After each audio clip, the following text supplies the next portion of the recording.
ತಾಲೂಕಿನಲ್ಲಿ ಸಿಎಂಡಿ ಜಾಗದಲ್ಲಿ section 4 ಸರ್ವೆಗೆ notice ಜಾರಿಯಾಗುತ್ತಿದ್ದು ರೈತರನ್ನು ರಕ್ಷಿಸುವಲ್ಲಿ ಸರ್ಕಾರ ವಿಫಲವಾಗಿದೆ. ರೈತರು ಹೋರಾಟ ತೀವ್ರಗೊಳಿಸುವುದು ಅನಿವಾರ್ಯವಾಗಿದೆ ಎಂದು ರೈತ ಹೋರಾಟ ಸಮಿತಿ ಅಧ್ಯಕ್ಷ ಕೆಬಿ ಸುರೇಶ್ ತಿಳಿಸಿದರು.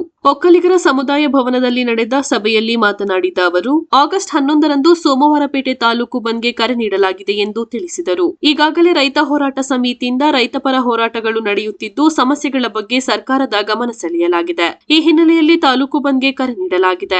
ನಂತರದ ದಿನಗಳಲ್ಲಿ ಜಿಲ್ಲಾಧಿಕಾರಿಗಳ ಕಚೇರಿ ಎದುರು ಅಹೋರಾತ್ರಿ ಪ್ರತಿಭಟನೆ ನಡೆಸಲಾಗುವುದೆಂದು ತಿಳಿಸಿದರು. ಈ ಸಂದರ್ಭ ಸಮಿತಿಯ ಕಾನೂನು ಸಲಹೆಗಾರ ಬಿಜೆ ದೀಪಕ್, ಕಾರ್ಯದರ್ಶಿ ಯೋಗೇಂದ್ರ ಚೌಡ್ಲು, ಪದಾಧಿಕಾರಿಗಳಾದ ಮಿಥುನ್ ಹರಗ, ದಿವಾಕರ್ ಕೂತಿ, ರೈತ ಸಂಘದ ಅಧ್ಯಕ್ಷ ಕೆಎಂ ದಿನೇಶ್, ಚೌಡ್ಲು ಫ್ಯಾಕ್ಸ್ ಅಧ್ಯಕ್ಷ ಕೆಟಿ ಪರಮೇಶ್, ಮಾಜಿ MLC SG Medappa, SB Bharat, Nandakumar ಹಾಗೂ ಮತ್ತಿತರರು ಉಪಸ್ಥಿತರಿದ್ದರು.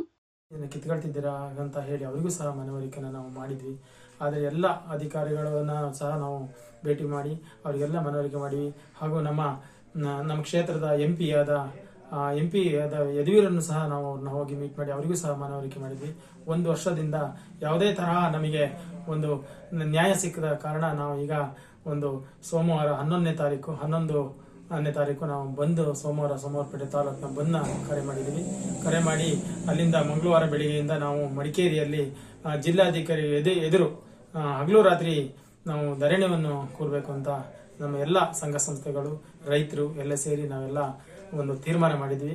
ಅದರಂತೆ ನೆಕ್ಸ್ಟ್ ಸೋಮವಾರ ಇಲ್ಲಿ ಸೋಮವಾರಪೇಟೆಯಲ್ಲಿ ಬಂದ್ ನಡೀತದೆ ಅಂತ